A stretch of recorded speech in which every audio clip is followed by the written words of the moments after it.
नाज़िन सिंध मादनी वसीलनि सां मालामाल हूंदे बि बुख जी बदहाली जे वर चढ़ियल आहे।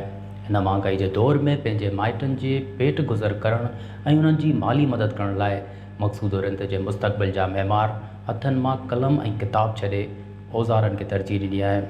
उन हवाले सां मासूम ॿारनि मक़सूदो रिंद जे रिपोर्टर ख़ैर मोहम्मद रिंद सां पंहिंजा वीचार हिन रीति वंडिया आहिनि। नाज़रीन सां हींअर मौजूदु आहियूं मक़सूदो रिंद में, जिते सिंध में महांगाई ऐं मक़सूदो रिंद में महांगाई सबबु जेको आहे सो मासूम ॿारड़ा आहिनि।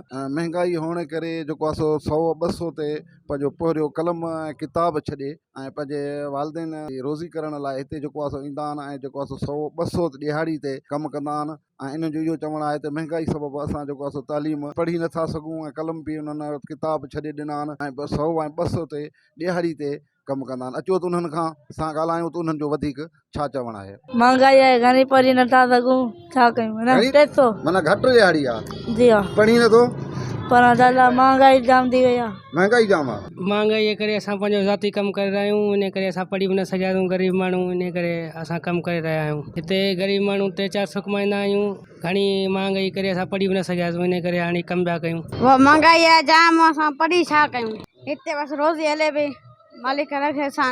महंगाई जाम थी वई आहे। हा, स्कूल खुले पिया, स्कूल वञूं कोन था, महंगाई आहे जाम।